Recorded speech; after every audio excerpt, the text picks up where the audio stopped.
QB chasing.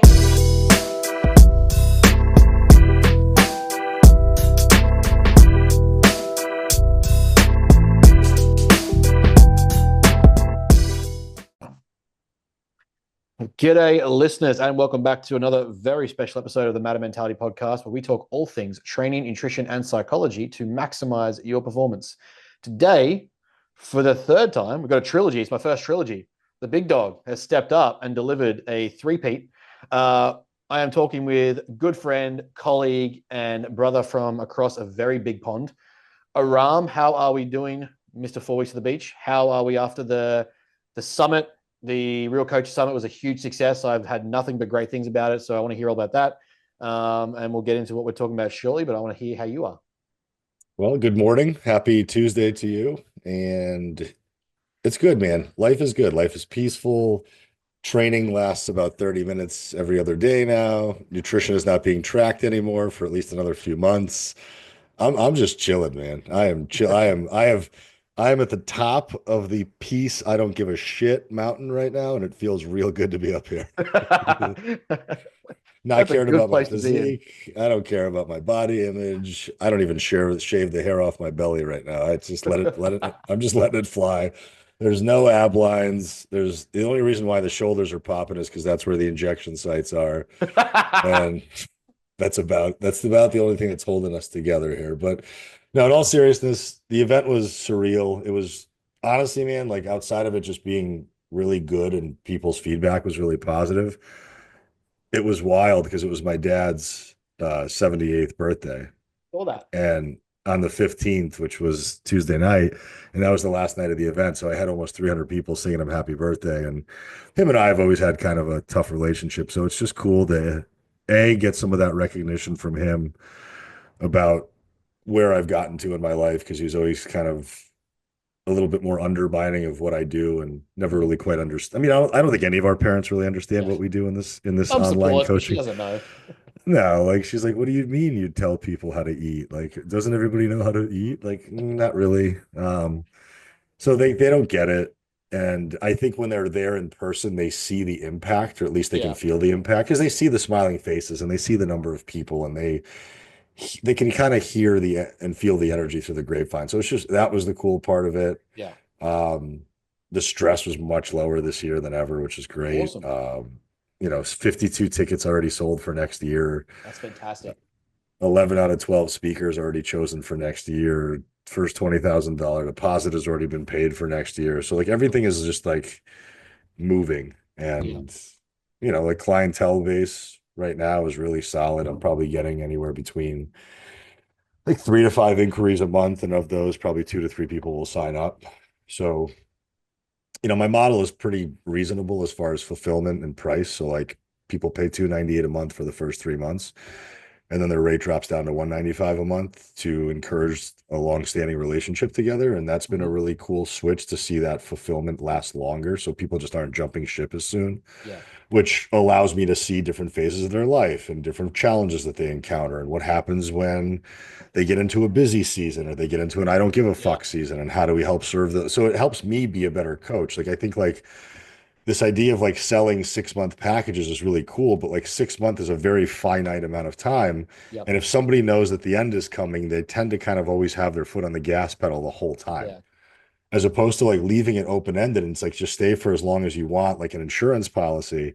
Well, we're going to see shit go wrong, and we're going to see where the breakdowns of those systems are, which allows us to then solidify the systems, as opposed to just throw protocol at somebody. Yeah.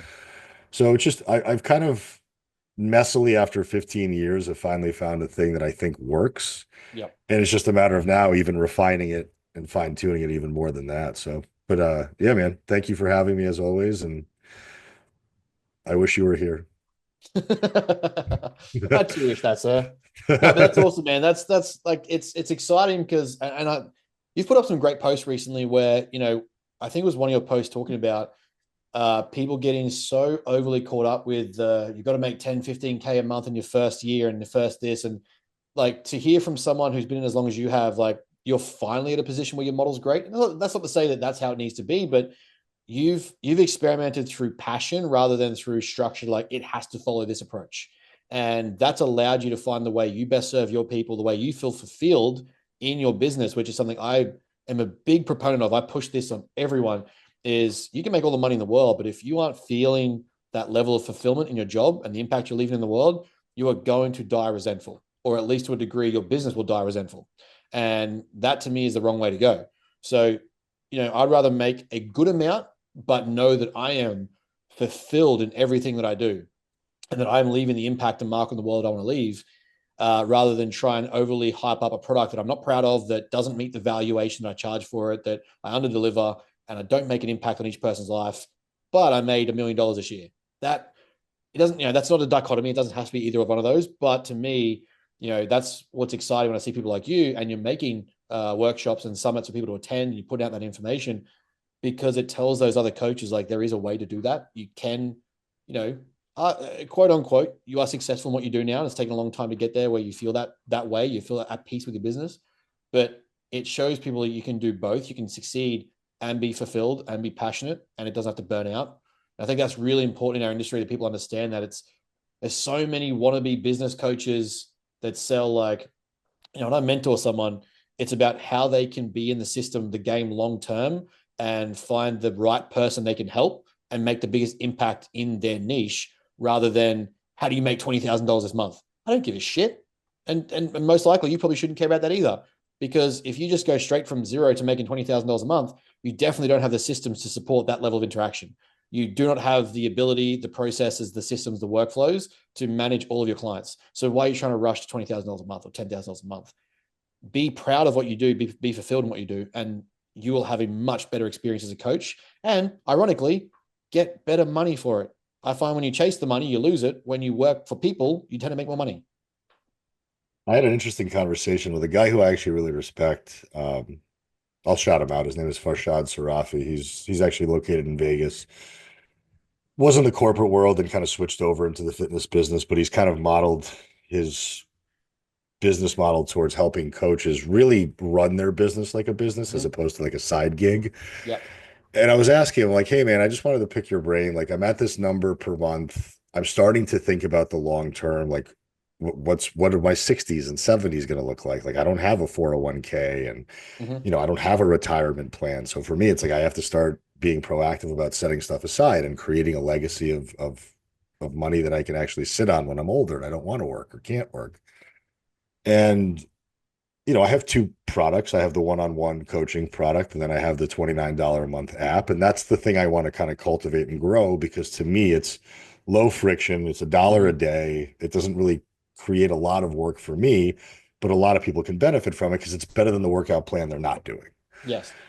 And he basically said, he's like, dude, you have two options. You would have to raise your prices on your one-on-one coaching to make more money doing less work, and then take that extra money that you make, reinvest it into social media marketing and strategization to grow your following. And then as the following grows, it becomes more visible to a larger audience, kind of like the RP model. And now you're just able to sell that low cost product to more eyeballs just because naturally the math works out. And I immediately told him, like, dude, I unfortunately, as much as I hear what you're saying, I cannot raise my prices. Yeah. And I told him I ethically can't raise my prices because my model is built for the everyday person in the United States to be able to access me. And the everyday person to me is somebody who's following my content and is interested in some type of health outcome and perceives themselves to need help. That's the way that I qualify somebody who I'm selling to. Yep. I'm not selling it to everybody because it's not charity, and I'm not doing I do enough pro bono work anyway where I'll get on the phone with somebody. Like it's not like I'm not willing to help somebody for free, but like if you're going to be in a coaching relationship, it's truly an energetic and financial exchange. It has to be. Otherwise, there's no skin in the game and that person's not going to comply. I mean, we've all done it. Like I've given out free macros to people. I've given people free workouts, and within a month, there's no follow-up. They don't text you back. It's like they disappear off the stratosphere. And it's like, well, how'd those macros work out for you? Oh, I tracked for like a week and then I stopped. So it's like, I know that the whole free thing just doesn't work. So as much as like pedestrians come onto my page, learn for free, do whatever you got to do. I'll answer all my DMs. I'll even hop on the phone with you for free, but I have to make a living. Yeah. Because most of the money, especially like, I mean, and you do the same thing I do, we take that money and we reinvest it into education, into self-development, into systems. Like we're not like sitting there and buying Jordans and cars. Yeah. Like we're spending our money on shit that's going to make our business better, to serve our clientele base better, to serve our community better, and to improve our industry. Whereas other people are going to go and take that money and spend it on some fucking dumb car that's going to cost them $1,000 a month so they can take a picture on it and then be out, be out of a job in a year. So I couldn't get down with the idea of raising my prices to $500 a month because it would price a lot of people out. Mhm. And I said, I'd rather take on another 20 or 30 people and kind of be a little bit stretched thin. Like I Yeah. could still handle it from a bandwidth standpoint, but it would be a lot. Like that would be like 140 clients, which I can do, but it's a lot. Yeah. And then there's got to be other strategy to increase reach on social media. And I also Yeah. don't want to just rely on social media because I don't own social media. Like, Yeah. yes, I have an email list and yes, I have people that are interested, but eventually, like at some point, we have to also come to terms with the fact that Zuckerberg is probably going to get popped for pedophilia and we're all fucked. And that'll be the end of it. Like then obviously some new game in town will show up to replace Facebook or Instagram, but we have to be prepared to lose that medium. Yeah. So it's an interesting landscape. And I think it's always going to be easy to say, just raise your prices. Yeah. Well, It is. yeah, but then like Mrs. Jones, who's got 3 kids and is already struggling financially and also has this problem that she wants to fix, may not be able to afford me for more than 2 or 3 months. And it's going to take a hell of a lot longer than that for her to build routines and habits that are going to help her for a lifetime. So by me raising my prices, I've just effectively taken that person and said, well, you're not qualified to work with me. Yeah. So we have to find this happy medium of how much do we want to charge and what do we want to deliver and how stretched thin do we want to be? I personally don't feel stretched thin. I have good systems in place. I don't sweat every single day, but I also set expectations very accordingly and communicate very well. Mhm. So I'm, again, back to the drawing board, back to fucking playing the long game, back to figuring things out. Because again, like the easy answer was just to listen to him and what he does with other coaches. I've watched, Jared Hamilton, right? Yeah. Yeah. So Jared works with him, and Jared's following went from like 40,000 followers to now he's at almost 90. His YouTube is getting like 1 million views on his videos, and his business is exploding by the hour. But Jared doesn't have that same relationship with Yeah. cost that I do. Like he's Yeah. like, I offer a very premium product, and you're supposed to pay for it, and that's how Yeah. it is. And good, that's great. Like I'm Mhm. happy that, and I love Jared. Like he's a friend. He's going to be speaking at the conference next year, but I can't do that. Like I Yeah. ethically, I don't know that I'd be able to actually do that. So it's like how do we as business owners and coaches who have our moral dilemmas navigate in this world of where we're always having to compare ourselves to these other people, no different than our clients who are comparing their physiques to other people, right? Yeah. Yeah. Like it's an interesting conundrum that we come up against even over here where I wrestle with the idea that if I knew that I would get buy-in from people and my costs were covered, I would probably coach for free most of the time. I'd be very specific in who I work with, but the way that I love seeing people reach their goals and achieve their outcomes and do their thing, like I would kill to be able to do that for free and say, here it is. I know that it doesn't get buy-in, I know that it doesn't get completion. I've got to pay my overheads and run my systems and pay for our bills, all those things. But for me, with the way I truly love coaching and the impact that I get to have on people, I would do it for free without question. And that's, the unfortunate side is I do have to make a living and I do have to pay my bills and grow the company, because the more I can grow it, the more people I can impact. But if I had the capacity, and I've honestly said this to Brooklyn, when we have the institute up and running and our courses are out there and everything's going on, I'll probably do sponsorships or scholarships where I'll give people absolute free access, because I want to be a legacy maker that has that like a much bigger impact than just, I don't know, like, not to, again, it's not disrespect to anyone. Like, we have a very premium product, but I also know that's a very specific niche of high performers. At the same time, I know that I also want to take the average person and make them a better performer, but that's going to require a lower tier entry. And so we can either give it all away for free or I charge a lower price.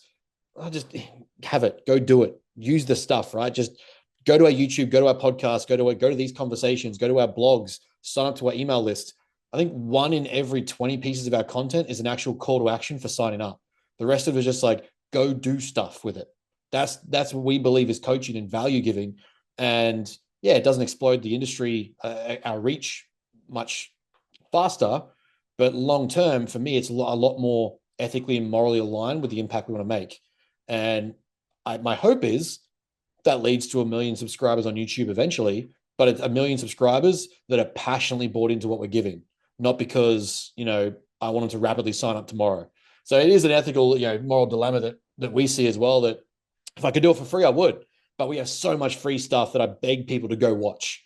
Like I spend most of my time making free content and free information, free resources, free books, free everything that you can just please go use. Like we spend the money on our YouTube, on our videographer and our content so that you can learn. It costs us thousands of dollars a month to pay him so I can record the stuff and put it on YouTube and then advertise and market it. So go do the stuff so that you can get it free. And then when you do want to coach, the standards we operate by. So yeah, I completely see the moral dilemma that makes this industry. It's unique. It's not a product because I'm selling cheeseburgers or I'm selling a computer. We're trying to change people's lives and the way they perceive potential in life and the way they can be for the next 50 years, as opposed to whether or not they're just buying a mass-produced cheeseburger and chips. Well, we're trying to teach them not only to make the cheeseburger, but to make it good and to also know how to not eat the cheeseburger. Yeah, you can have it if you want to, but you don't have to. Right. So that the hard part is like and this is why it's so great talking to you, because you have your finger on the pulse of behavioral human psychology, which is what drives anybody's potential for results. Like I don't give a shit how many courses you give somebody and how many tutorials on lat pull downs you give them and how much zone 2 aerobic capacity videos you make. I mean, look, right now, like for anybody who's listening, Muscle Nerds Education, Luke Lehman, who I'm sure you know, Mike Israetel, who everybody knows, Jeff Nippert, who everybody knows, Luca Hocevar, Joel Jameson, Alyssa Olenek. If you go to any of these YouTube channels, you will pick up an education that's deeper than 99% of the stuff that we were certified to do. Mm-hmm. As a pedestrian end user consumer, you will have a greater knowledge base if you sit down, understand what these people are saying in their videos, and practice it on yourself. And I promise you, if you do that, you'll never have to hire a professional ever again. But what does that require? That requires being self-motivated. That requires sitting down for multiple hours per week and consuming and absorbing this information and then using it. The problem is, what does that lack? It lacks accountability. It lacks having somebody standing behind you and they're saying, hey, remember I sent you that video? Fucking watch it. Or, hey, remember I sent you that recipe idea? Fucking make it. Like, that's the biggest problem. Like, most people on average, at least who are consuming our content. I don't know about like the statistics and the epidemiology of the world. I don't care about that. That's not my scope of practice. I just don't give a shit. But I also have eyeballs and I look around and I see what the problems are. Like I walk into a Walmart or into an airport and I can see what the major issue is. We have a lot of people, majority of people are under muscled. And the other part of that majority is over fat. Mm-hmm. And that didn't happen because they didn't have access to information. Mm-hmm.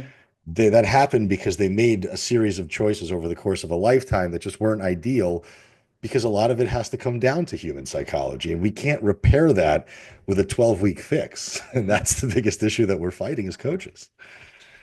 And that really just runs into the crux, the premise of the question we're going to attack today anyway, really, which is a nice little segue. I don't know if you can say segue to segue, but I just did.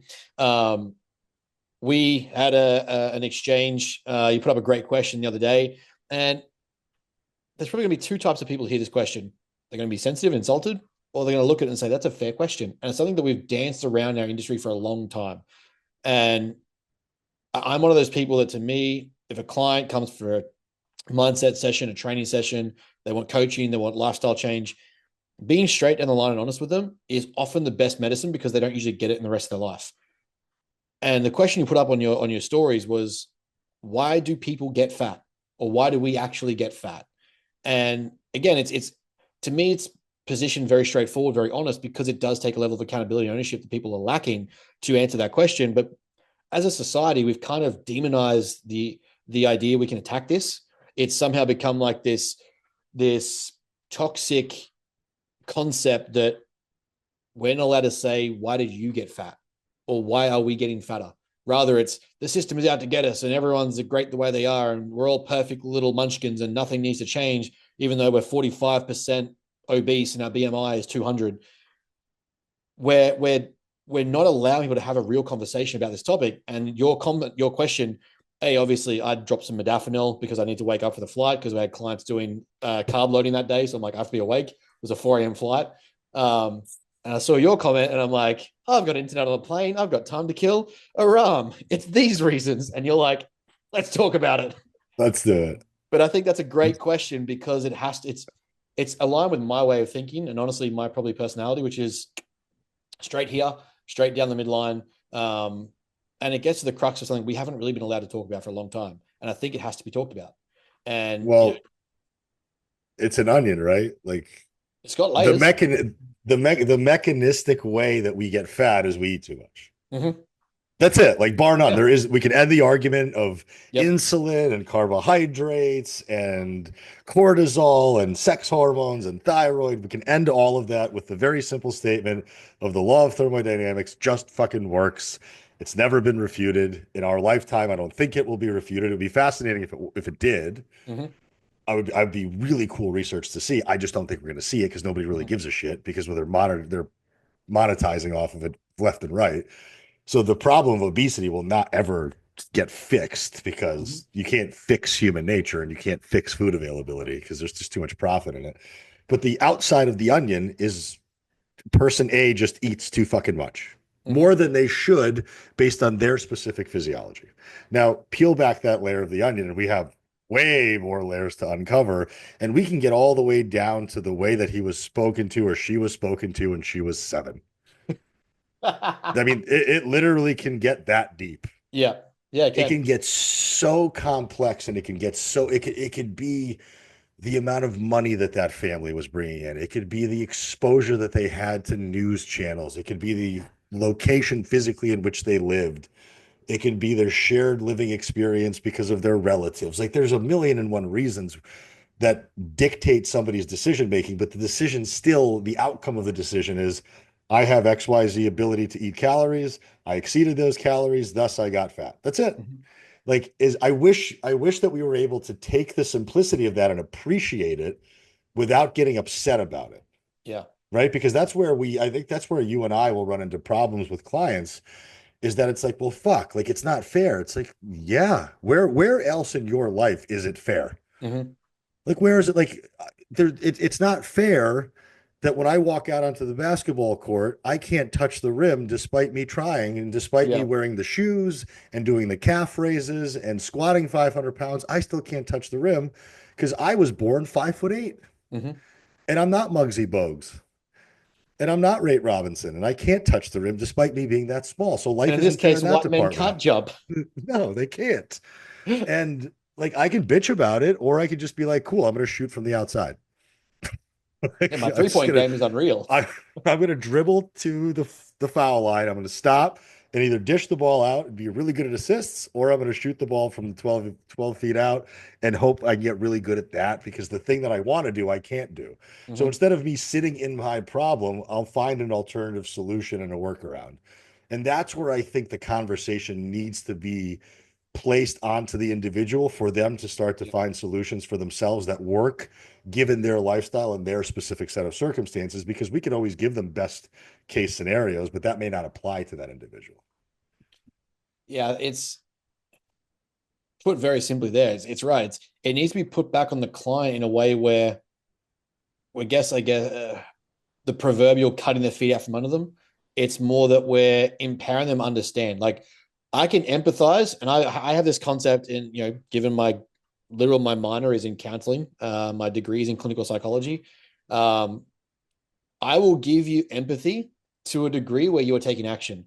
I refuse to empathize and sympathize with someone who's doing nothing about the problem. The first time you come to me, let's discuss the problem. What are the reasonings, the logistics, the conundrums, the situations, what is outside your immediate control? Okay, cool. We now have that understanding. Well, has anyone stopped and told you what is in your control? No. Okay, well, let's do that. Let's give you some sense of ownership over the chaos of your life, because life is chaotic. The world is literally built on chaos. The universe is built on chaos. It is a universe that started from explosion, literal explosion, and just scattered outwards, and things happen over 4 billion years. Cool. You just pissed off a lot of people. Yeah, there's some creationists that are going to come real swinging soon. Oh man, I thought it was because somebody bit an apple and fucked a snake or something. I just called that Tuesday. I don't know. I don't know what that's like over there, but that's just my Tuesday night. But Ben, don't fuck the snake. Don't bite the apple. I'll do my best. But that chaos, that structure, we're giving them something to take power over. Because for a lot of people, and if we accept it, they don't perceive themselves as empowered. They don't perceive themselves as having power over anything. Okay, I can see your problems. I can say okay to them. I can empathize with them, sympathize with them. I can see you in this struggling position. What does it give you if I say there is nothing you can do about it? That's it. Your life sucks. You're great the way. Stay here. Let's wallow in this situation. I'm going to just completely continue to reinforce what we actually clinically call learned hopelessness.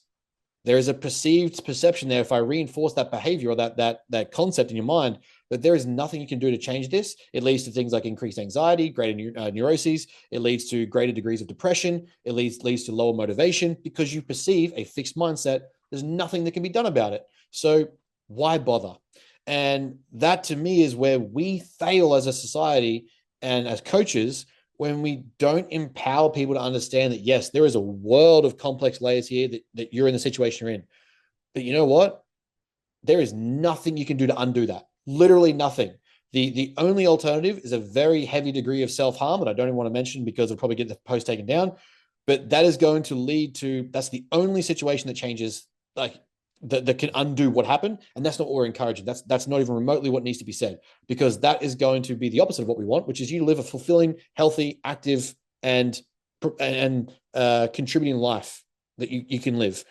So let's have that conversation of, rather than saying, you know what, the world's out to get you, you're a victim, these things suck.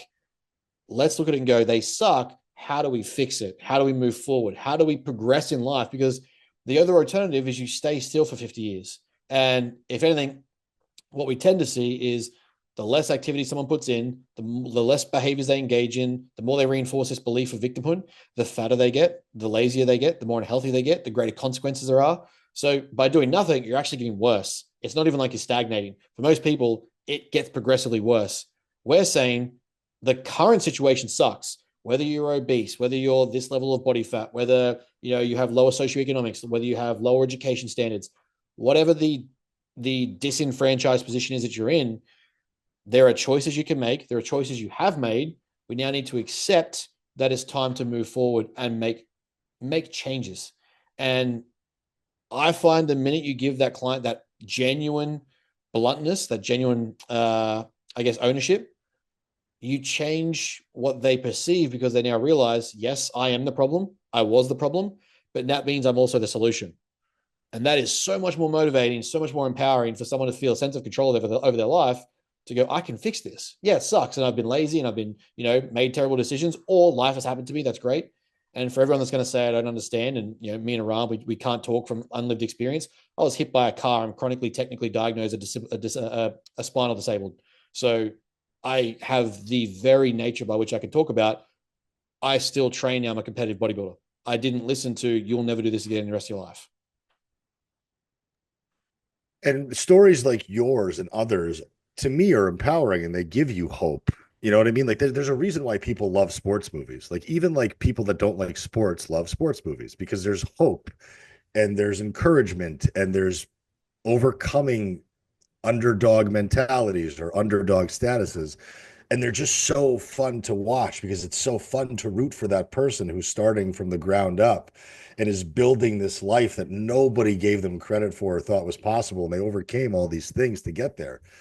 And that's the human spirit. And I think for whatever reason, in our current climate of the world, that's getting lost and it's getting underappreciated. It's not as, it's almost like we're celebrating stagnancy and like complacency. I don't know if we're celebrating it, but we're certainly not doing anything about it. Like I don't see this rush of passion towards like a career or like, hey, the only job that I can do right now is drive Uber. Okay, cool. I mean, we've all gotten into Ubers, right? Like there's one Uber where you get in and there's candies and there's bottles of water And the guy's really polite. He doesn't say much, but he just does his job really well. And he drives very safely. And then you get into Ubers that the car's a mess and there's shit in the back seat and the guy's driving like an asshole and he's on his phone. Same job, same circumstance, but one's treating it like a career and one's treating it like he doesn't give a fuck that he doesn't want to be there. Mm-hmm. And that's such a microcosm for life. And I saw this piece of content on social media that I thought was brilliant. It was a girl sitting in her car, a little bit on the heavier set side, and she's essentially making commentary about how I'm a fat girl doing fat girl shit. Mm-hmm. And she's holding up, I forgot what the drink was. I think it was something from Starbucks, but she's like, Big gulp? I, Or was it big yeah, gulp? she never looked at the label. Like she had never actually stopped to look at the nutrition. She's like, I can't believe this is over 500 calories. Then she's like, I got a bagel yesterday and I didn't realize that a bagel was 250 calories without putting any type of a spread on it. And to me, it's like, I love this. And then she goes, here's the thing. I've been doing fat girl shit and this has all been my fault, which means I don't have to do fat girl shit anymore and I can undo my fat girl problem. Right there, like this just, and this sense of hope washed over her, as Mm-hmm. opposed to this sense of victimhood or misery or, oh my God, this is going to take so long. It was like, no, I have an opportunity here now. Why? Because the light bulb went off. Mm-hmm. And that I think is the same thing that we're all trying to get people to arrive to, is that proverbial light bulb to finally click, for them to finally take radical ownership, to say, hey, it's not my fault, but it is my responsibility. I can overcome this. This isn't a terminal cancer diagnosis. I don't give a shit how long it's going to take me to fix the problem, because I have the resources, I have the time, and I have the patience, and I'm going to live this long anyway. So I might as well do something about it with the time that I have, because otherwise, like you said, most people aren't just standing still, they're regressing. Yeah. Like I always tell my clients, like, hey, you're going through it. Like, let's say like somebody misses 2 or 3 check-ins and they stop logging their food for a little while and I don't get any training videos for them. I don't come down, then I'm gonna say, hey, clearly life is busy right now. I'm just checking in on you. Hope you're okay. And I want you to understand that, think about it this way. I may not be coaching you right now, and you may not be participating in the process, so to speak, but think about where you would have been a year ago Yeah. without me over your shoulder. Mm-hmm. It not only would you have not done any of this stuff, but you would have reckless abandoned your way through all of it, and you would have probably gone backwards to the point where you would have been miserable. But you've actually maintained your weight in the last 3 months despite all your chaos, and you haven't gone backwards, and you've kept up with decent baseline level habits. So just because you had that little shining star and you had those text message reminders and you were getting those emails and you were part of a system and an ecosystem that was nurturing, you didn't go backwards, which to me, like, that's worth its weight in gold. Yeah, and I think that's that content piece, I think, is so bang on to what we want to get people towards, what we want people to reach, what we want them to understand is you're not a bad person. This is the thing that I think No. where we see a lot of these mindset coaches and these lifestyle coaches kind of get caught up, is it's bad to want to change, or like, you're great the way you are. You shouldn't morally or ethically want to change who you are for society's beauty standards. It's not society's beauty standards. It's health, and us trying to get you to understand that being 85 and weighing 300 pounds and having the bone strength of like a brittle tree isn't going to help you in life reach the end and go, I'm so glad I lived. I'm so glad of everything I did. It's going to get you to the end and go, what did I do? Like, what have I done? And to me, like, our job is to get them there, is to help them understand, like, you are responsible for this, but that's a good thing. You can stop this at any point and you can own up to the decision you made. And then suddenly life becomes more shining. It becomes more, the light is there. It's like there is that light at the end of the tunnel. There is that, that motivational drive to go, I can make a difference in my own world. And it's suddenly possible. And if it's possible with this one little choice, it's possible with the next choice and the next choice. Oh, it turns out I have a lot more agency over my life than I thought. And I'm not determined by society's pressures or, lack of availability of resources to me, or these certain things that the quote unquote life coaches will tell me is not my fault. I actually am responsible for whether or not I went to the pub and drunk with my friends, or got fast food on the way home from work, or, didn't have any food prepared in the fridge. They're all things that you are responsible for, but that's a good thing, because it means now once that veil is lifted, like, you listen to that language from this woman, And she's not mad at herself. She's not disappointed. She's not upset and hating the world and going, oh, you're all assholes for showing me this. I was better when I was blissfully ignorant. She's saying, I am now in control. I now have a degree of ownership over my life that I've not had for 30 years. I can now look at a piece of nutrition or a piece of food and go, I don't want that today. Previously, she's just gone autopilot and been an NPC and gone, oh, I've stopped by the cafe, 1,000-calorie Starbucks coffee dessert thing that I'll call a coffee, a bagel and something else, and a spread or a nut butter or like a slice, and that's going to be my meal for the next 6 hours. Well, that's 2,000 calories just there. I don't even need 2,000 calories my whole day. Like, that was her autopilot process that she was reacting to. Now she's being proactive and responsible and taking accountability. How do you not look at that as a good thing? How do you not look at that and go, this person is better off from this experience?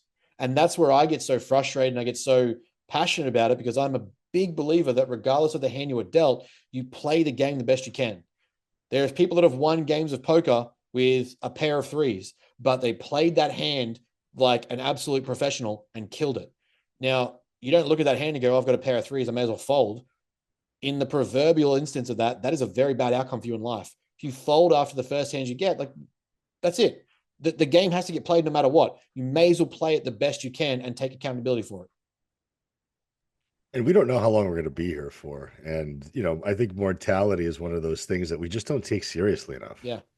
You know what I mean? Like, I didn't take it seriously for a very long time. Like, I mean, the way that I live my life, Jesus, I should have been dead God knows how many times, with the amount of substances I put in my body and how recklessly I lived. And I mean, driving drunk, doing fucking coke off of a CD case, going 90 miles an hour. Like, there's no reason why I had the amount of chances that I was given by the universe. And I truly do believe it was because, for whatever reason, I had put enough good into the world where the universe was like, nah, we'll spare you this time.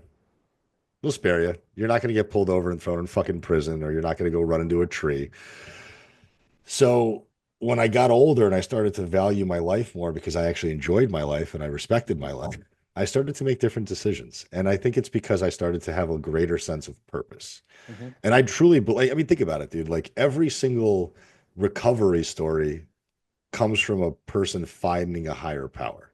Mm-hmm. Whether that's God, whether they find that through Alcoholics Anonymous, whether it's because they get married to an incredible person that gives them this ray of sunshine and this hope. But there's always that story of somebody overcoming and winning because they finally found something greater than that instant gratification life that they've been living their whole time. And I'm not saying, like, don't ever succumb to dopamine. There's nothing wrong with having a fucking bag of, yeah, like, there's nothing wrong with that. Like, shit, when you guys were here in the United States, we lived off of fast food and donuts for 3 days and we were all fine. Nothing happened. Like, obviously we all got a little more inflamed and bloated and put on a couple of pounds of water weight, but that was all gone by the time you went back to meal prep and ate your normal food. And so, and the same thing was me. But, like, that's the difference between counting macros and making memories. Mm-hmm. But there's nothing wrong with doing both. And I think the problem with a lot of the messaging in the fitness world, it's like, well, if you're bodybuilding, you're in the extreme sport and you're exacerbating an eating disorder. Mm-hmm. But on the other side of the coin is just do whatever you're capable of doing, and that's totally fine. It's like, well, why can't we just find somewhere in the middle? Yeah. Where there's the person on the left can do a little bit more work, mm-hmm. and the person on the right can take a foot off the gas a little bit also. Mm-hmm. And then we'll find this nice little happy medium where you can have the donut 15, 20% of the time, maybe 10, depending on what the goals are. But then 80, 90% of the time, you're feeding yourself based on the fuel sources that you need and the quality of life you want to have.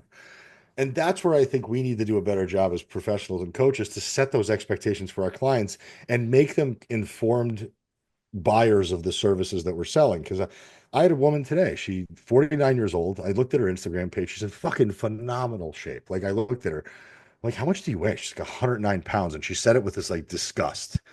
I'm like, you're the size of a fucking dumbbell. Like, and I said that. I literally said that to her. I said, I bench pressed you with my left hand yesterday. Humble brag. But, like, I did. Like, you're the size of a dumbbell. Like, that's how small you are. And you're sitting there and you're micromanaging your cellulite as a 49-year-old mother of 3 that other women would tear a tit off for to look like. Mm-hmm. Like, there are women in the world, and I get that. Like, right? Like, your body, your problem, your problems are your problems. Everything seems and sounds awful because you've never actually zoomed out and gained that world perspective of, like, well, this isn't as bad as that. And that doesn't mean that you should then fall into a level of complacency. Like whatever your goal is valid. Just like whatever your problems are, they're valid. Whatever your excuses are, those are valid. All of this stuff is valid and should be considered in the equation. But I told her, I said, your problems that you have are more body image issue problems. They're not going to be solved with more macros, more calories, more sets, more reps. You need to do some deep inner work with a professional who's going to spend time with you on the phone every week, unpacking these things, giving you coping mechanisms, challenging your belief systems. And I don't think that I'm the person to do that for you, because I work with people that are just on the ground level trying to figure out the actual basics of nutrition and fitness. Here's the phone number to a person who I think will be a better fit. And within an hour of that conversation, I got a very long DM in my Instagram DM box, and she's like, "I'm so thankful for our phone call. Most people would have just tried to sell me coaching, and you two basically sold me out of coaching. I've already got a call booked with Jamie, and I'm so happy that I was able to actually get the courage to ask you about coaching to begin with." And think about the amount of courage that takes for that person, because she's probably been through the ringer so many different times with so many different people telling her, no, you need to do another dieting phase, or no, you need to do a growth phase. And I'm like, you need to stop thinking about your life with fucking bodily phases. Like you're a human being. You're not cattle. Like it's not about just growing or shrinking. Like that life is a lot bigger than just that. And that, because that's also because I work with Lifestyle Crunch, right? If I work, and she was previously working with a bodybuilding coach who was not being empathetic to her needs, who wasn't treating her lifestyle well, and who was basically just still riding her like a bodybuilder. And I said, well, what did you expect? Yeah. His job is to get you from A to stage in the best way possible. So he doesn't give a shit about your excuses. He doesn't care about your scheduling conflicts. He doesn't care that you're having a hungry bad day. He's going to tell you, put your fucking foot on the gas and go to work, because you're a competitor. So if you don't want to be treated like a competitor, then don't work with a competitive bodybuilding coach. It's as simple as that. Just like don't look at content on Instagram that doesn't fucking apply to you. But how does that not, like, that exact scenario applies so clearly to the lens we've been speaking on, which is accountability and ownership, right? Like she felt a certain way after working with this coach, but you've also got to stop and go, and I hate this when I see content creators rip on bodybuilding coaches or rip on like more intense coaches. Like I fit in that realm of intense coach. I also fit in the realm of being a very psychologically aware coach and understanding the actual complete triage of people's life, which is, psychology, physiology, and nutrition. But we need to look at it and go, well, instead of saying like, oh, the macro coach is just the worst people in the world, so they give you macros and training programs, see you later. You chose that coach. Let's be very clear here. You still went to that coach. You still made the decision to follow them, look at their stuff. That's the person I want to work with. It's the equivalent of me buying a Mazda and going, oh, this isn't give me a Ferrari. No, I knew going in that I bought a Toyota and it wasn't a Ferrari. I can't be mad at Toyota for not giving me a Ferrari. That's, to a degree, what's happening here. We're going in and going, this stock standard coach, who's probably great at what he does in his realm, did exactly what I paid for it, exactly what he told me he would do. That isn't what I want. He's the worst person ever. Macro coaches suck and prep coaches suck. No, you purchased a system that did exactly what it was designed to do. The system in and of itself worked. You got the result. It just wasn't the result that you probably needed because you didn't vet. You didn't take ownership and go, I'm responsible for how I spend my money and who I choose to sign up with. And this goes back to the crux of it to me, which is understanding you might not always be at fault. You might not always be responsible for where you are, but you are definitely responsible for where you go. And that's where, if we look at it through that, like that, why do people get fat question? It ties back to that. You might not be, and very rarely do I truly believe someone is not responsible for why they're actually overweight to the degree that we're talking about overweight. You might not be responsible, but if you take accountability, take ownership, it doesn't matter suddenly as much what those social determinants of health are, up or downstream, what the biopsychosocial model tells us should be the problem, what the Brent Fenner's psychoecological model should tell us, whether it's the greater community, the national level policies and laws, whether it's your friends and social circles. At the bottom of all of that, inside all of those layers, is you as an individual. You have free will, you have autonomy, you have choices that you can make. Well, this is my favorite argument. I see these conversations. People don't really understand the psychological models they use. is 9 times out of 10, it's not just a top-down process, it's a bottom-up process. So where the government and your community and your local leaders and your social groups and your relationships impact you, guess what? You impact them and them and them and them. So at some point, you're also involved in the equation. And this is where I don't so heavily buy into these justifications for inaction, because as we spoke about off the call, to me, it's more disenfranchising to take the wheels off someone's car like that than to give them those that belief and ability to say, you know what, you actually have ownership over your life more than you realize. And this is a skill. Like, I'm a big believer in giving people actionable takeaways. Use this right now, and I guarantee you'll reflect on this and go, holy shit, he's right. Create 2 lists. Very simple, 2 lists. Things that happen to me or that involve in my life that I have no control over, no impact whatsoever. Second list, things that happen to me or can happen or should happen that I have some control over. Get rid of that list entirely and put all of your energy into that list. Now start with the first 3 actions, order them in priority of what's going to be the biggest bang for buck straight off the bat, as in what will give you the fastest return on the most initial effort with the least friction. Put that at the top. Do the first 3 things. I guarantee you something changes. Don't care what it is, but I guarantee at some degree. Funnily enough, this is how Stoics refer the dichotomy of life. There are things you can't control, things you can control. That is literally just a workflow process of the Stoic dichotomy of life. You can put that in action in your nutrition, your training, your physiology, your lifestyle, your relationships, your friendships, all the social determinants of health. You can put that in action. All of Bronfenbrenner's psychoecological model process, you can put that into action. That immediately gives you something to walk away and go, oh, there actually is something that I'm responsible for. Don't care what it is. Don't care if it's the perfect access to nutrition or a food bank or a massive chain grocer. There is something somewhere we can go, okay, but if I can only work with, the bodega food availability, can I get the least best stuff? The best worst stuff? Can I get some form of protein? Can I choose, if I'm going to choose takeout, can I make it Subway? Or can I make it, we went at the Supercoach Summit, not Chick-fil-A, it was the other one. What's the Tex-Mex kind of place? Chipotle. Yeah. I got the lean chicken, double serving of rice, double serving of veg, and the pico de gallo on top. And I got a diet soda. That is basically the meal that I have every single day. It was still takeout and fast food. Fat's a little bit high because I didn't control it. But even in this context, by me empowering you with this information that you are responsible, you can go, even though I have to buy takeaway today, I can make it a better choice.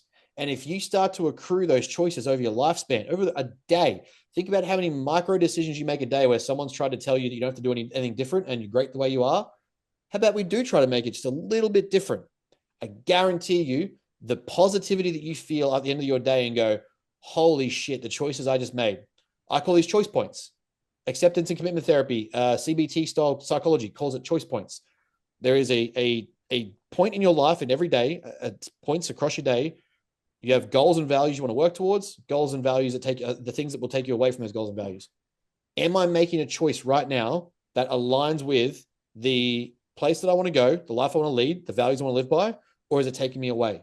That's it. If you answer more towards choices in your day than away, I guarantee you live a better life. Simple as that. I thought what you said about the bottom up influence was very interesting, because I had a conversation with a client the other day who was talking to me about the environment of candy and snacks. She's a school teacher, and obviously school teachers always get a bunch of shit in their teacher's lounge and all that stuff. Mm-hmm. I'm like, for every time that you see a bowl of candy, do this. Go to Costco. You guys have Costco, right? Or whatever. We've got 2 of them now. We're lucky. Look at us. The wholesales. So go to Costco and buy fruit and ready to drink protein shakes in bulk. Mm-hmm. It'll cost you $40, whatever it is. Mm-hmm. And right next to the candy bowls, put out 2 bowls of those things. Mm-hmm. So what that's going to do is going to do 2 things. It's going to show you that you have agency over the candy.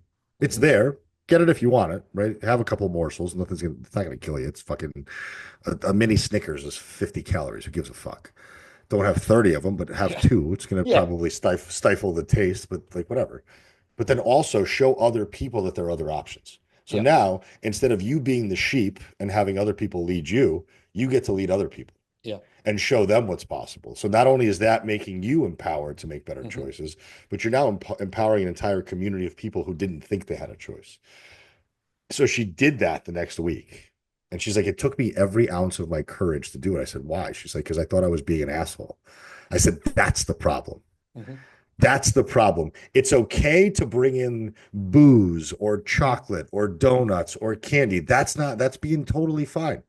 But the second you bring in something healthy, it's almost undermining other people and saying, well, you're fat and you have a problem, so you shouldn't eat that stuff. You should eat this instead. Why not have both choices on the table and let the public decide? And not only that, you've also showed other people that you're trying to make a change and you're having an initiative to that. So I think that whole idea of being able to influence others with your decision making, other people are watching. If you're a parent who has kids, I think it's irresponsible to not take care of yourself because most of people's problems stem from what they see at home. Like, and by the way, this is a dumb question. It's probably the stupidest question a nutrition coach can ask. Are babies born fat? Like, I'm serious. I would say let's look at gestational intake, as in like the gestational period of pregnancy. The only babies that I've seen really, really born fat are usually, again, coming back to the premise we said at the start, overly consuming calories during pregnancy. Okay, so it's like whatever their environment is inside the womb during that time of gestation. Yeah, they feed off the available nutrients that are put into that environment. So it still to me falls back on the responsibility of the parent to be smart about food choices. So if we know that babies aren't born fat and it comes down to their ability to be nurtured by their parents in a certain way until they start making their own choices, but even when they have their own choices, they're still not really making their own choices. It's whatever the parents make available for those children. Yes. So if we know that it all starts at this young age of development, like it doesn't take that much to start to make better choices as an adult and then show your kids a better way. And I mean, I've made the decision not to have children and I stand by that because I think children are horrible. But if you've decided to have children and you've also have these, whatever they are, aesthetic goals, health goals, whatever they are, can you imagine the systemic impact that you're having on multiple lives just by you starting to remedy your own choices? And is that not exciting enough for you to do? Like, does that not jazz you up as a fucking dad who's got a son and you start taking your son to the gym with you? Like I went to the gym the other day and I saw like what I thought was maybe like a 12 or 13-year-old kid with his dad and they were bench pressing together. And I started to like tear up. I'm like, I wish I had that. I wish my father gave a fuck about lifting weights and took me to the gym with him for an experience to bond with him. Because I tried doing that in my 20s and my father's like, fuck that, I'm not going. And like, there's so many moments of my life that I missed out with my father because we were never on the same page. And the fact that this guy is bringing his kid to the gym with him and he's not forcing him to do anything. You can tell the kid's got a massive smile on his face. They're dapping each other up. They're having a good time. And I'm thinking to myself, I'm like, if I was a dad, this is exactly the life I'd want to live. Of course, I'm going to park my ass on the couch with him and watch series with him. Of course, I'm going to take him out to get ice cream and burgers every once in a while. But I'm also going to take him to the gym and I'm also going to go throw the football with him. And I'm also going to kick the soccer ball with him. I'm also going to take him on runs with me because I want to expose him to all this stuff. So he has options and he has choices and he has free will and he has agency. And I think as a parent, if you have children, the goal should be to pass on those good habits to those kids so that they can pass on those good habits to their friends. And now you're starting to enact an actual systemic change at the ground level, despite policymakers and despite food deserts and despite socioeconomic issues. You're making a change from the bottom up because you're making a decision that other people can see and feel. And how does that not excite, right? Like if we look at the impacts that people can have in the world and the decisions a lot of people make to be, I'm going to be a secluded like hermit and play games and game and do nothing and drink and smoke pot and all that sort of stuff. But you with that reflection can go, I can lead other people to a better way. I can be a leader in my community. Community can be as small as you want it to be. It could be your literal family. As a father, you can be the leader of that family. And usually that's the case. It can be you're a leader of your friendship group. You might have more of an outspoken position or role in that social circle. It might be at my workplace. But what an empowering, motivating concept to say, I can make a change in other people's lives. That's what literally gets me out of bed in the morning. I bodybuild for me, but out of bodybuilding, one of the core reasons why I bodybuild is because when I was hit by a car, doctors told me there was nothing else. You were done. And I was way too competitive, way too driven, and way too stubborn to say, I'm going to listen to you tell me what I can do with the rest of my life. I've always wanted to bodybuild. I've always wanted to train. I'm going to do it. If I can't play contact sport, I'm going to do it. But you know what that shows people is that you are not limited by what other people tell you. That's one of the main reasons why I do it. I don't believe I have some, great Muhammad Ali story to share, but at some point, what I choose to do spits in the face of everyone who says you're great the way you are and you don't have to change, because that is what I want to do. I want to change the way people perceive potential and the opportunities in life. And I literally do that every single day by saying, I'm going to wake up and go train so that I can show you what's possible, what I was told it shouldn't be. And what a thing to get to wake up to. What a motivational concept that I can wake up and in my community make change that, you get a lot of left-leaning people that will say, it can't be changed. It's the way the system is. It's horrible. We need to fix the system at the Senate level and go to Congress and make these changes. But if I empower you as the individual, you're one person, you're one of many in a friend group, in a family, in a relationship. If I can help you change, suddenly you're showing someone else who thought it was impossible that they can change. And then that's showing someone else, and then someone else. And then 3 degrees of separation later, you're now impacting people that you didn't know exist. And it's all because you showed one friend who showed a friend who showed a friend that it's not just about, losing weight. It's also about building muscle and eating more protein and getting sunlight and getting, 7 to 9 hours sleep. All these little micro behaviors that we know are simple, but make drastic changes in the average person. What a fulfilling, rewarding, powerful experience to go, I can be responsible for that. And all it starts with is me. It starts with me doing those things. It doesn't mean you have to get on your soapbox and preach and coach and put out content. It just means you change. And to go back to your parenting example, my massage therapist actually laughed at me because he said how extreme it was. But one of the things that I use with my dads, because I know dads are very much, in the men that I work with, dads are very much driven by providing, guiding, leading, and showing, for the most part, especially in Australian culture. The ones that, to me, like, they'll struggle with their diet, or like they'll come to me saying they want to lose weight, drop body fat, improve their health, build muscle, get stronger, etc. When they slip up, I don't attack them per se. I hit them where it hurts. And that's their emotional vulnerability around their family. And I'll ask them real questions like, if your children were to look at you right now, would they be proud of what they see?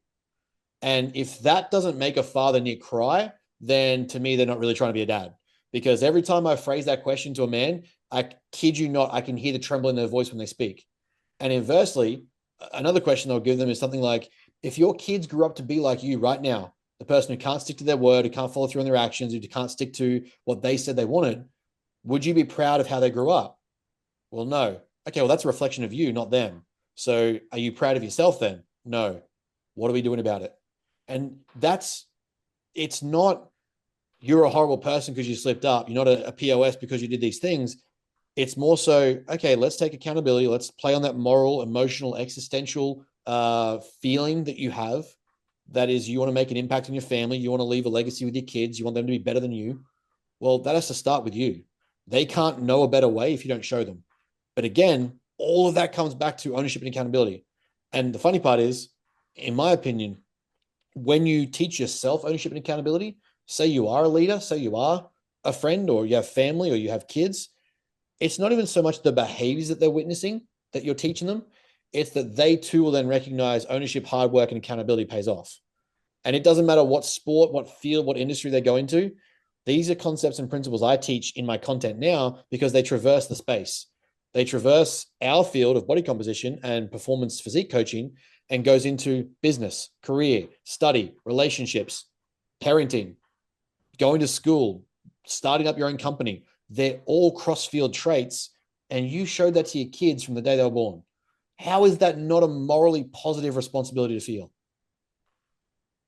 I don't know. I mean, it's when I see my parents struggle, not my parents, but like the parents that I work with, I understand why. I understand. Like I couldn't imagine. I could not imagine a world in where I have to wake up get three tiny human beings organized, put them onto a bus with their lunches, and then also have to get myself ready for work and feed a couple of dogs. And like I mean, that means that your day is starting at 4:30. Mhm. It has to. Like I always ask my parents, like the first question I always ask people when they sign up is like, what time do you wake up?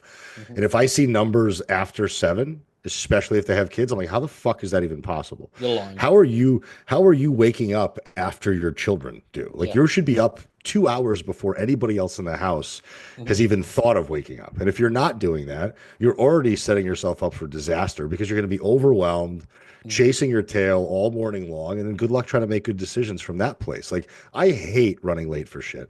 I Mhm. hate waking up late. I hate not being prepared. I love the morning time because there's no soul alive. It's still dark out. The Mhm. dogs don't even want to fucking get up.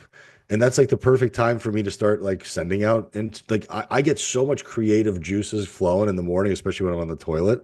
Like that's where the best content for me is created. That's where I have my best So arguments. it is. And like I've never understood this idea of like, well, I need to unwind. Mhm. I get it. I respect that. Like I got home the other day at like 10 o'clock from a social engagement, and there was like this need to just sit for Mhm. like a half hour to 45 minutes in front of the TV. And I knew the next morning was not going to be an early morning like it usually was, but I still woke up like 6 instead of 5:30 or 5. But still got up, like still probably way earlier than somebody else would have, and still got going. And Mhm. there again, level of fulfillment. What did you call them? Choice Choice points. points. Yeah. Choice points, like that was another choice point. Like I had a choice to make. It was a point where I could have made the choice to stay up longer, and Mhm. then I could have woken up later, and that would have fucked up my whole entire morning, which would have made me mad at myself, which would have cascaded into other poor decisions. And this is how Mhm. all this stuff, like that decision making arc, you can Yep. see where it goes wrong, and you can see Yeah. where it starts to spiral out of control. Like it's not hard to see why poor sleep, poor planning leads to shittier decisions. And then one shitty decision snowballs into five, which snowballs Yep. into a lifestyle that you're not proud of, as opposed to like the same mess that got you here is exactly the same process by which you undo the mess. Mhm. You just start making better, more intentional decisions with a little bit more proactivity. And now you start to reverse the clock.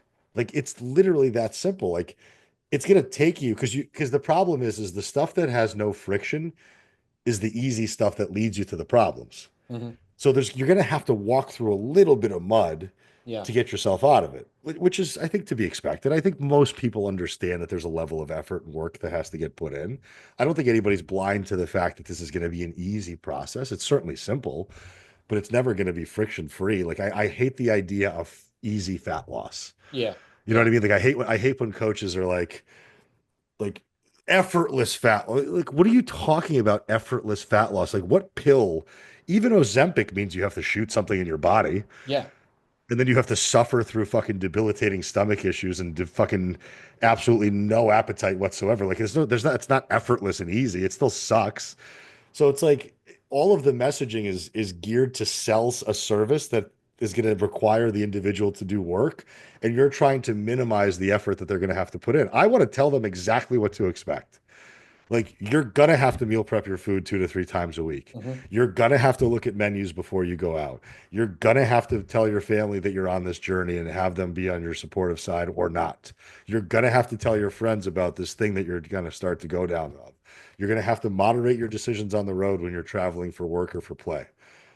That's what I want them to expect because I don't want them to Mhm. have any fucking surprises or any illusions about how easy this whole process is going to be because it's not.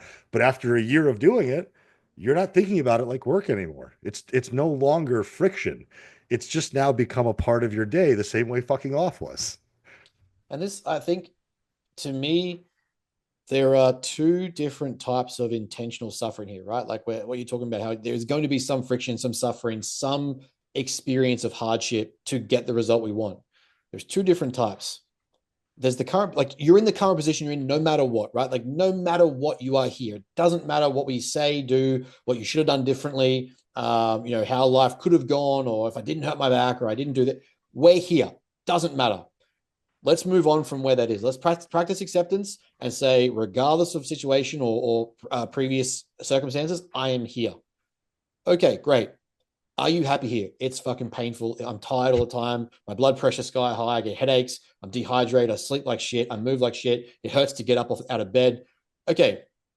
Now, in this current predicament, no matter what avenue we take, it is going to suck to a degree. One has a net negative outcome. One has a net positive outcome. You can suffer now and stay suffering in the same position you're in and probably get worse. You'll continue to suffer. You can take the approach of self-development, physique development, or health optimization, or just health improvement. It is going to suck at first, but you're already sucking. It already sucks. Life is already in a sucky position.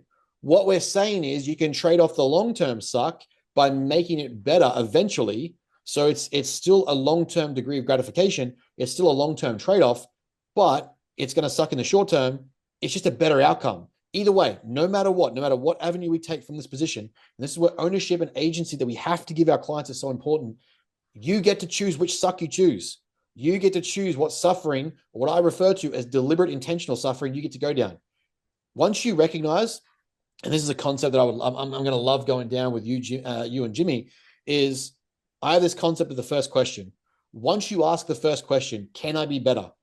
Every answer after that is now your responsibility. Every decision after that, you are now aware of. Because what does that do? Once you ask that question, it lifts the veil of ignorance. You don't get to say that I'm not aware. And that's where a lot of people's problem, that they get away with their problems, is that they get to portray ignorance and therefore it's not their fault. Ignorance is bliss, right? Once you make that decision, you ask that question, you ask, what can I do better? Or can I be more? Or can I improve? Do I have more to offer life? Whatever the question is, it's the first principle. You are then responsible for, now I'm going to stay the same. That's great. That's a choice now. That's not an excuse. It's not a ignorance. It's not a life happened to me. That is not passive anymore. That is now you making a choice because you knew, you were aware, you asked the question, you knew the responsibility that you took on. You chose to stay the same. That's a choice for deliberate intentional suffering. It's just that suffering has no positive outcome. It's going to be the same thing. I can be better. I know it. Here's how I'm going to do it. I'm going to go work with Aram. I'm going to work with Ben. I'm going to consume content. I'm going to study. I'm just going to learn to add some protein. Okay. It's going to suck because your body right now is currently adapted to the consumption of cheeseburgers, pizza, ice cream, donuts, and next to no fiber. Every single client that I've worked with is like, I can't believe how much stuff came out of my body when I introduced fiber. Great. You know, that's not normal, right? Like that's not supposed to happen. You should have normal amounts of fiber and normal amounts of waste management. You have basically had explosive bowels because you haven't had fiber in your entire life, and the dough in your pizza doesn't count. The capsicum on your supreme pizza doesn't actually count as enough fiber. So yeah, there's going to be suffering in the lifestyle changes, the modifications. Working with a coach, we can structure that so it's least conflicting, it's least frictional, it's least intrusive, but it's going to suck. There's no two ways about it. You're going to be hungrier. You're going to feel less full. You're not going to be as satiated because it's not as exciting. The flavor palettes are less. They're worse. They're not anywhere near as tolerable. The amount of activity you have to do is probably going to hurt your joints for a little while. It's going to hurt you. You're going to feel DOMS. There is suffering at the start, but you get reinforcement from the results and it creates a positive feedback loop. Now that suffering turns to deliberate positive emotional experience. And this is where psychology is so fascinating to me. The greatest forms of emotional positivity and emotional positive reinforcement is in the pursuit of something greater than you towards a higher goal. That can be a better version of you. That can be changing the world. That can be changing my local community. It can be just simply being healthier for your kids. But the positive experiences that you get from this choice of suffering is that you get to feel better about yourself for the rest of your life because you will continually have to work on it. You continually have to get, like, self-development isn't an end goal. It's a continual pursuit that will require you to put in effort over and over. And you look at that and go, well, why do I want to put in effort for no return? The return is in the action of the thing. The positive experiences, the positive, happiness as a byproduct is a belief I hold. It is a byproduct of intentional work towards something that is fulfilling to you, which is being better. So 2 forms of suffering. One is permanent suffering, basically, and no return on investment. You just continue to get worse. One is suffer now for greater return in the future and feeling better about life. What answer do you want here? Like it's not even a debate. It's not even a gamble. It's just a straight up solution. But if we don't teach our clients this, right? If we don't tell them that's the option, if we don't tell them you are responsible and it is going to suck, but here's the outcome, well, they're just going to choose to continue sucking. That's as simple as that. And that's what we see in the populations. And it's incredible to me how much tolerance people have for those negative conditions. You know what I mean? Like I always see people in these positions where like they're in chronic pain or their sleep is awful or their bowels are horrible or they constantly have this negative feedback loop of themselves about how much they suck and how much they're failures. I'm like, you got some balls. You Yeah. can tolerate some really bad shit, which means to me that you can tolerate what I'm going to throw at you. Like 20 Yeah. minutes of cardio is nowhere near as hard as waking up and feeling like an asshole because you ate like shit the night before. Hmm. 20 minutes of cardio is a fucking breeze. Zone two, come on. Like we're asking for minimal sweat equity. We're asking for 125 BPM Hmm. while listening to an audiobook. Like that's fucking Yeah. therapy compared to how you're living right now. Hmm. You know what I mean? Like I've never understood that concept, but like the resistance I think is because the expectation is an immediate aesthetic change. Hmm. Yeah. And as soon as you take away that expectation and you just tell people, like, despite whatever physical changes occur aesthetically, you're going to feel better. You're going to operate at a higher cognitive level. Your fucking bowels are going to be solid and not pouring out of you like hot lava. You're going to have better sleep, better conversations. You're going to have more confidence. If that was the only result, is that not enough? Is that not enough to at Hmm. least try to make some different decisions? And I don't think anybody in their right mind would say no. Hmm. No, that's not enough. Like I need the fat loss. I need the muscle to show. Okay, cool. Because now you at least have the building blocks to get to that aesthetic change. Yeah. But you got to go through like the crawling process first. Like I always tell people like the first 4 to 6 weeks, they're like, well, are you we're gonna be in a fat loss phase? I'm like, don't talk to me about phases yet. We're gonna figure it the fuck out. Like, I Hmm. don't even know what you're capable of yet. I don't know if you can string 4 meals together. I don't know if your training is dog shit or not. I don't know what the fuck you know and what you don't know. Like, let's not talk about like phases because you heard it on Instagram for some fuckhead coach. Let's not talk about building phases when you're 40% body fat. You don't need extra calories to build, sweetheart. We got plenty of stored energy there to build some muscle with. We just need to exert some energy and some effort. Like, I think people are almost overly educated. Yeah. You know what I mean? Like they're introduced to these concepts which seem like categorizations of what they're about to do. I'm like, take away all the expectations from it. Hmm. Like you haven't earned the right to label these Yes. things yet. Like we get to label them later on down the road when you've shown me mastery of the basics. Hmm. Once the basics are in place, I could pull the ripcord and we can fire it up and have some fun with it. I'll educate you. You could be a fucking coach if you want. Hmm. But without the foundational basics, if you can't exhibit to me in the next 6 weeks that you can eat 4 meals a day that you've prepared, you can limit your meals out to 2 times a week or less. You can limit your consumption of alcohol and sugary drinks. You can sleep like an adult. You can actually go to the gym 2 to 3 times a week and take 7 to 10,000 steps. You're not in a fat loss phase. You're in a fucking be an adult phase. Hmm. Like that's baseline level living. Like if you, Hmm. like that's you just showing up to work. That's not you doing enough to get a raise, Yeah. aka body comp improvement. Hmm. Like you're gonna get some by like obviously by doing those things that you haven't done, there's gonna be a marginal amount of needle moving in the right position. But that's not you getting that fucking bonus that's gonna send you guys to a Tahiti. Hmm. That's gonna require a hell of a lot more work than you're doing now. Like that's counting macros, that's going to failure, that's doing 60 to 80 minutes of cardio a week. Like that's the above and beyond stuff that you haven't even scratched the surface of at all. Like we'll worry about that when we can do it. Like do the stuff first to get at least show up to work on time, hopefully. And But then we'll isn't start isn't to that build towards the bonus. isn't that a reflection of society though? Like we look at now, like the whole quiet quitting thing. It's like, oh, I spent 3 years with this company and they didn't give me a pay rise, so I just they didn't respect my work and effort, so I left. It's like, well, hang on, let's dissect your effort first. You gave sub minimal effort. You gave barely what was required of the role that you were paid for. You were rarely on time. You went to drinks every Friday with the crew. You never stayed back and did any extra work. You didn't show any initiative. So why would I promote you into a position that pays more money with more work when you've done nothing at the position you're in? Like this is where the people have this misconstrued idea of what time is. Time is not equal because time also requires an invested effort. We can Yeah. both do the same 5 years, but if I do 5 years of business development, reflection, criticism, like self implementation, speed of implementation, and you're doing 5 years cruising, yeah, I have the right to say, hey, they didn't pay me more money, I'm going to leave. You don't have the right to say that. You just showed up and did barely enough to not get noticed. And you're like, oh, I didn't get that pay rise after 5 years. Inflation's too high. I'm going to quit and go somewhere else. You did nothing. You No. literally showed up, clocked in, and filled in a few spreadsheets, but you somehow want to manage teams and be promoted and make more money out of time. That if we extrapolate that to life and body composition and fat loss, that's the same. Like it's that same principle. We see it in so many other areas of life where it's like, I did marginally the least amount required to get by. Why don't I have a greater result? Well, you're barely doing the least amount as it is to be a functioning adult, and you think you have the right to earn 40 kilos of body fat off. I'm sorry, but it's just not how life works in any field. And No, you've it's been like conditioned by I don't someone. understand what I don't understand why my girlfriend doesn't like me anymore. I don't beat her or anything. It's like, well, you're not supposed to. Yeah, Like you're good not supposed job. to. That's step one. You've done that right.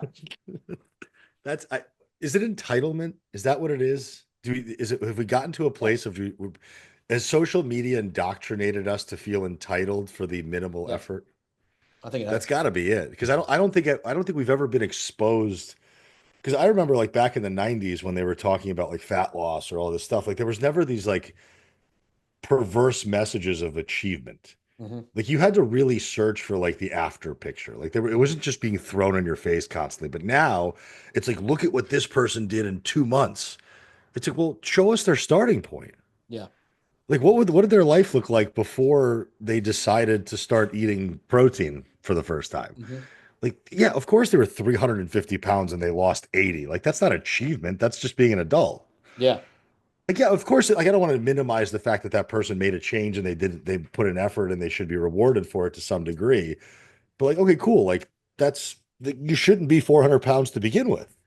Yeah. And that if we were to put this into an evaluation metric, it's the equivalent of going like you're going from say -5 back up to 0 and being like, look at my like you're just getting back to baseline functionality. Let's be very honest. Right. As much as it might be hard to hear, give it like let's remove people that are genuinely disabled of like, a leg's been blown off or there's some genuine reason why it can't happen. The majority of people that fit under a bell curve, right? That's why it's 64%. That's the average. Even one standard deviation is still 72%, I think it is, or 78%. There's still a lot of people that fit under the bell curve of normal that fit inside this topic of conversation. Most of you aren't that person. So let's actually be honest and be accountable for it. You're not you're perceiving yourself as entitled to a result for work that you aren't putting in. And somehow we've got to this position where it's like the like you said, the person who's just going back to baseline functionality and baseline adulting somehow expects a pay rise and somehow expects this greater return on investment. The fact that you dropped 80 pounds is already huge, but that was because you were starting at a net negative. You just added a few baseline, plus one, plus one, plus one. This is net zero. You're really just getting back to starting point. We're not talking about fat loss phases and periodizations and optimal ranges of motion because you're at base starting now. We just got back, like, you have to earn the right to me to enter a diet phase or a fat loss phase. And that really comes, like I said, if we're going through your lifestyle assessment and you're eating more takeout meals than made home meals, if you're drinking on weekends more often than you're not, if you're moving less than you should be, if you're if you're spending less time asleep than you are awake, or sorry, if you're spending sub 7 hours of sleep every single week, every single night, I'm going to wait till you get to the 7 hour mark at least, if not 8. If you're drinking more soda and more sugar than you are just water, then we're going to have some conversations about what functional adults actually need to do, because those behaviors, would you teach to a child? Probably not. You would teach them to hydrate, to eat lean meats, to follow the dietary guidelines, to get in some more fruit and vegetables, get in some fiber, antioxidants so you don't drop dead of 5 different cancers. All these things that we would teach a general child to do, but then it comes to being an adult and we're like, oh, give us the reinforcement. I did 2 weeks of this. Like, how good am I doing? Like, yes, you are doing good, but good for you right now is that you return to baseline adult functionality. That's not great. I think we've watered down what it means to do great work and simply replaced just doing what you should be doing as good work. And that to me creates that sense of entitlement where, because everything is so fast paced, everything is so on demand, everything is so readily available, we've assumed or correlated that my fat loss should be the same. My body composition change should be the same. Just because we've found ways to speed up your food delivery, your streaming services, your internet speed, communication with other people, does not mean we can streamline and increase the speed of first principle physiology. that still has, we can only lose so much muscle in a period of time. We can only build so much muscle in a period of time. We can only add so many variables to your lifestyle before you overcomplicate and you basically implode. So we've got to structure this in a way where it's honest, it's real, and it's periodized to a degree. But that periodization is we're going from acting like a child to acting like an adult. Then once I get you to be an adult, we can start to reinforce some of these cooler concepts that you can learn that'll actually make, marginally bigger investments.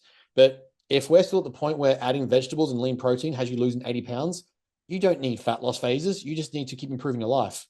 And that's where I think, going back to the entitlement question, I think we have created this sense of entitlement where, 2 weeks of just the bare minimum effort is suddenly perceived as 6 years worth of high effort.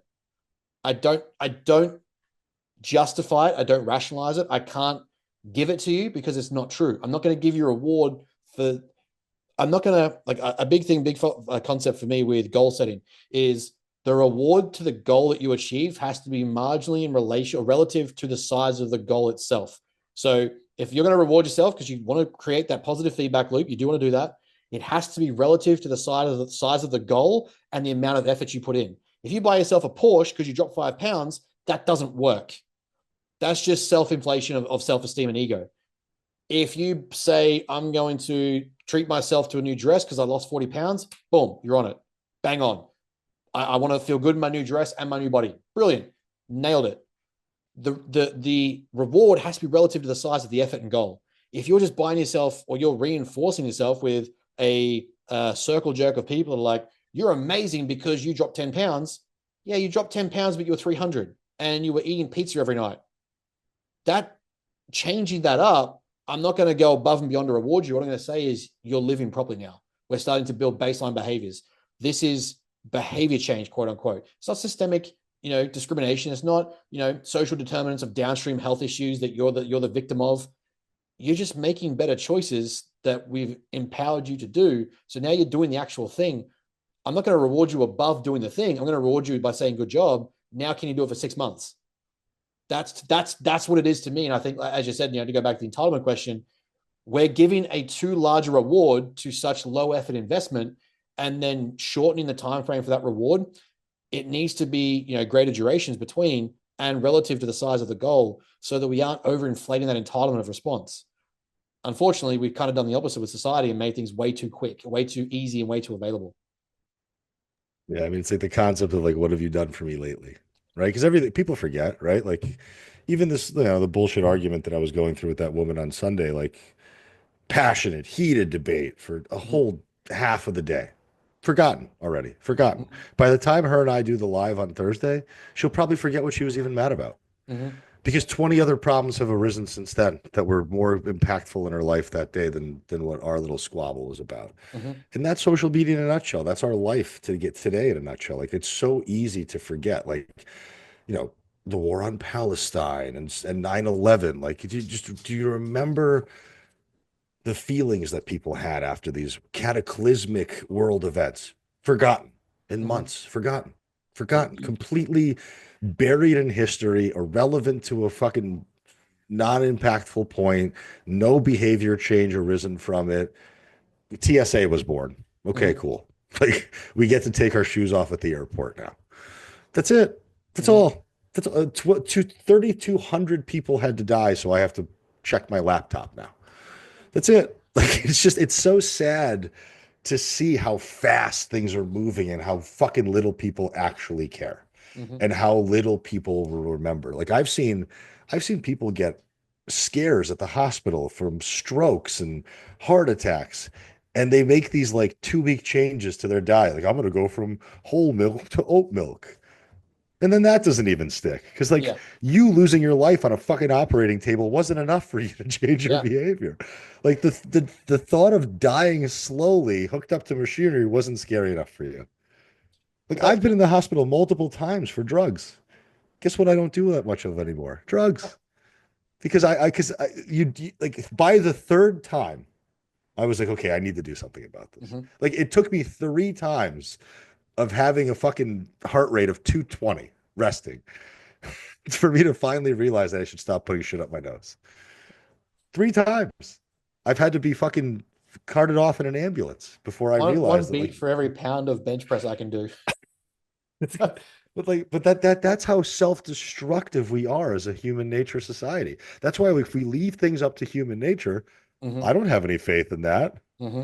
I don't have any faith in that because we need mentorship. We need guidance. We need people that have figured it out to show us a better way to live. Because if we leave it to ourselves, we're fucked. Mm-hmm. We are so abominably fucked that if we don't have people that show us a better way and that we actually respect these individuals, that's why I think like there's nothing wrong with some of these high, like Peter Attia might be a jerk off and so might Huberman, but at least they're shedding light on some levels of health and they're having a positive net impact. Like, yeah, they're selling garbage and they're grifters and they're fucking charlatans, but the opposite is people selling cigarettes and Mm-hmm. alcohol on advertisement, right? At least they're selling health to some Yeah. degree. So like I think we're heading in the right direction, but it's just such at a snail's pace, it's not even funny. So I mean, yeah, this dude, I think when people hear this episode, they're either gonna be like, fucking hell yeah, or they're gonna be like, well, we're canceling these two.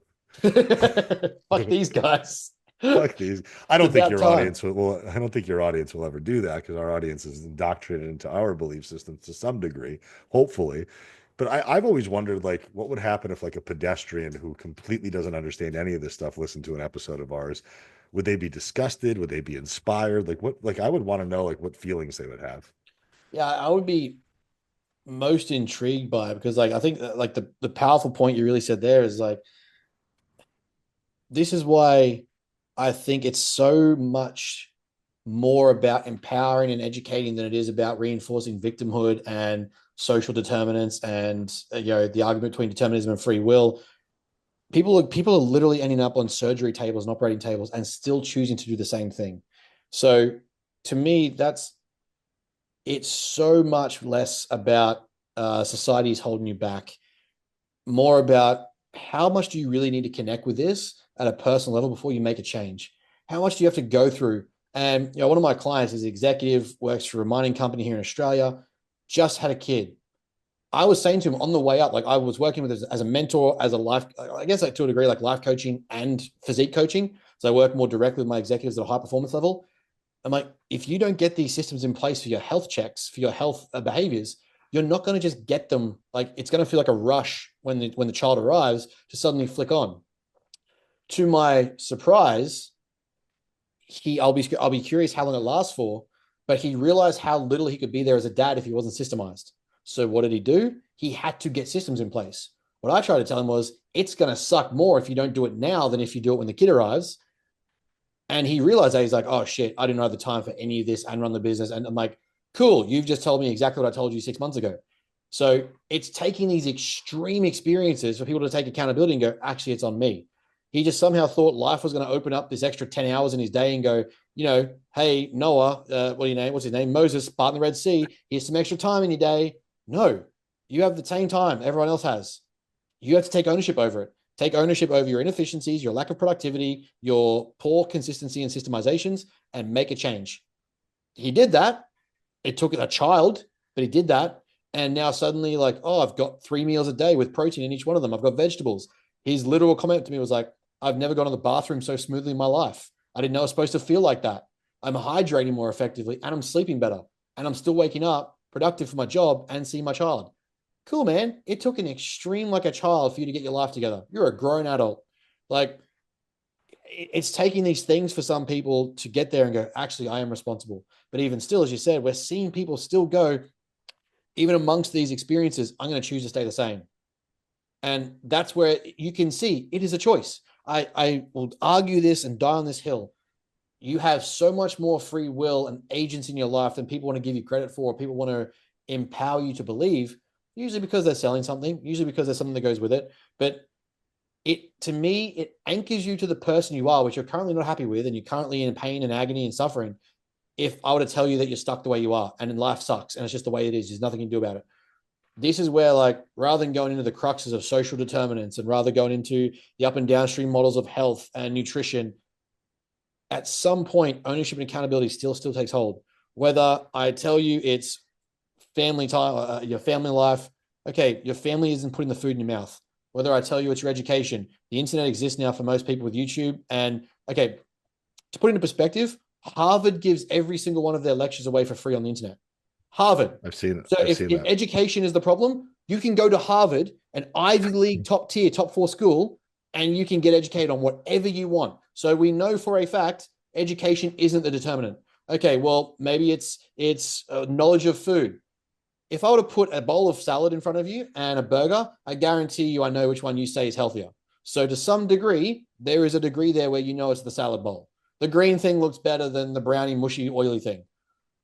One tastes better, but Sure. we can have that conversation later. But that's why, like, when I see these people get on these bandwagons of like, you're not empowering people, you don't understand the actual argument, this isn't your field, you don't know what's going on. I've seen so much real time and evidence, actual literature and academic evidence, and real time anecdotal evidence in clients that ownership, accountability, and choice points are still far more powerful than me enabling your victimhood. I'm sorry that it has to come down to that, but it has worked 99% of the time. And I have changed, I've got clients that will drop 20 kilos like it's nothing. And most of the time it's from just making lifestyle changes. I've got clients that'll become semi-professional level bodybuilders. And, I still operate on the very similar premise. I still teach them the same concepts, just more extreme doses. Like that, Yep.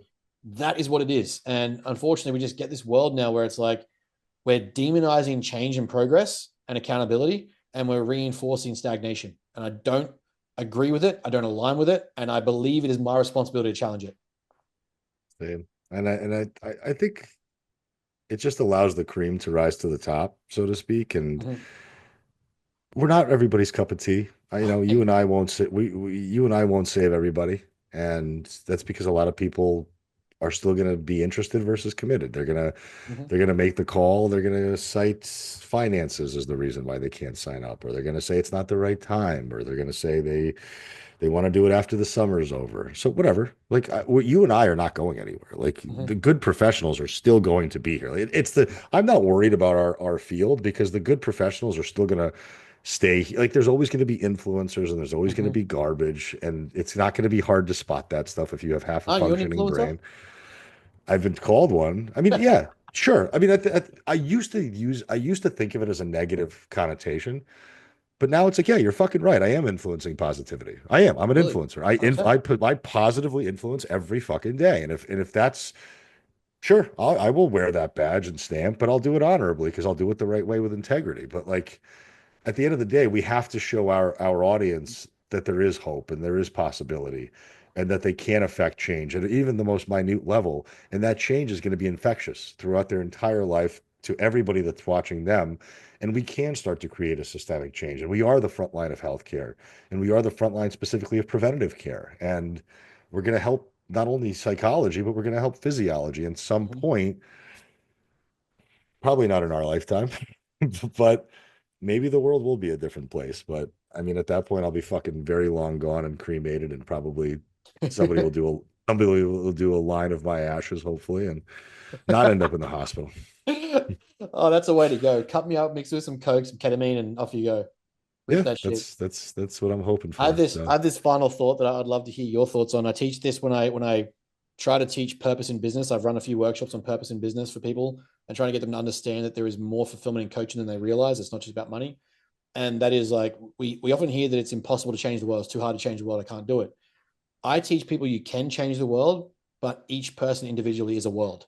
You can change their yeah, world, and you can change their world, and you can change their world. Eventually, that leads to change of the world, but you can absolutely change a world. That person's life is a world. There is they have an atmosphere, they have an orbit, they have gravitational pull, they have their center of mass, their impact in society. They are a world in and of itself, experiencing the world. That is our responsibility to change and improve for the better. With that, over time, we see systematic change, but don't sell yourself short and think as a coach, you can't change the world. It's just you start with one world at a time, and that's this individual person. it's no different than like I'm a very bad green thumb. I don't know how to garden properly, but like let's be very clear. The people that water their own lawn and make their lawn look really nice, usually start to inspire other people in the neighborhood to start watering Yeah. theirs more. Yeah. And then all of a sudden the whole area is green and rich and lush and beautiful, as opposed to like, well, I'm just going to let my shit go to waste and I'm going to let the weeds overgrow and fuck it. So then everybody else is going to say fuck it. And there's going to be the one house on the street that has the nice lawn. Everybody's going to throw fucking candy and bullshit at their lawn because they're the assholes.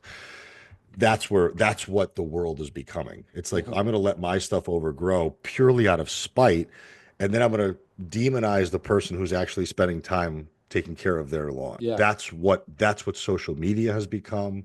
That's what news media has become. That's what political arguments have become. That's what discourse has become. I'm going to go so far out of my way to make sure that you know that I don't like your point of view, despite me not having any points of view of my own whatsoever. Like, if you ever look at any of these accounts that troll us and you go to their Instagram pages, what do they usually have? Other people's thoughts and ideas on their Instagram page. It's political rhetoric that they don't own. It's memes that they haven't created, that they just share with no captions and no comments, because they don't have any original thoughts of their own. They're not going to bother to string together any energy to make any change on their own, but they're going to fucking come to our house and tell us that we're the problem. So fuck them. Yeah. And to be honest, how privileged of you to have water in the first place, you animal. I know. How dare I? Especially in a state that actually has a water problem. But no, I think, I'm like the very funny part is, between you and me, God, we could add 3 different people to this conversation as well. We talk on this all day and still people won't absorb the true depths of why are we getting fat in the first place, which was the original premise of the proposition of the question. But to me, to wrap it up, I genuinely, truly think, like the answer I put in your feedback box was, we lack ownership and accountability. We fail to take responsibility, and we fail to implement action. And genuinely, those things, without it being connected to a why, like, why does it matter to you? Why does it feel good? Why does it feel important to you? If we don't have those things, then we are going to continue to get fat. We're going to continue to get fatter, because we can go up and downstream of every social model and health model that exists. At some point, you still fit inside that model as an individual, and you are still responsible. That has to be part of the equation, that we, for some reason, we demonize these words, but we empower other words, like, you're great the way you are. Acceptance is powerful.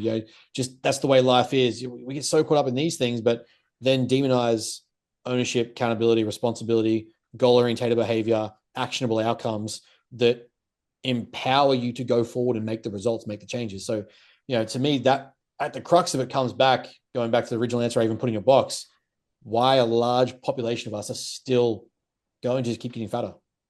It's more a reflection of those demonizations than it is like a social structure. Because once you get permission to do it, you'll stay doing it.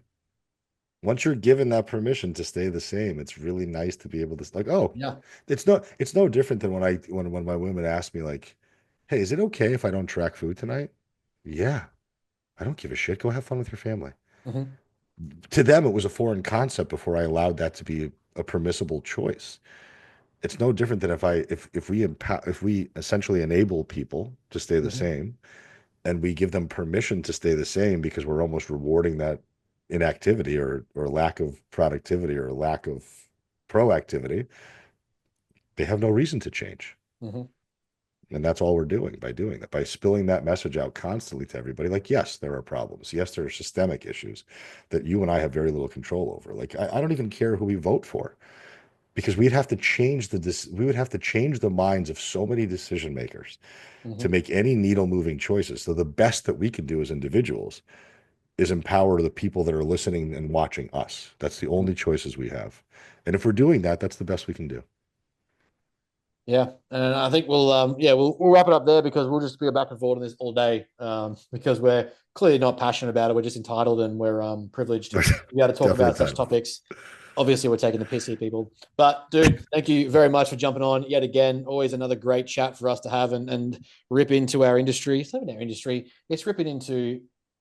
It's a nuanced conversation that everyone refuses to have. So I don't think it's our industry. I think it's just a topic of our industry that needs to be discussed at this level. And if you haven't taken away something of empowerment and agency and autonomy inside this conversation, I don't know what to give you. I really don't know what to give you and help you with, other than obviously the links to our consult bookings that you can jump in and have. But besides that, I don't know what else to give you.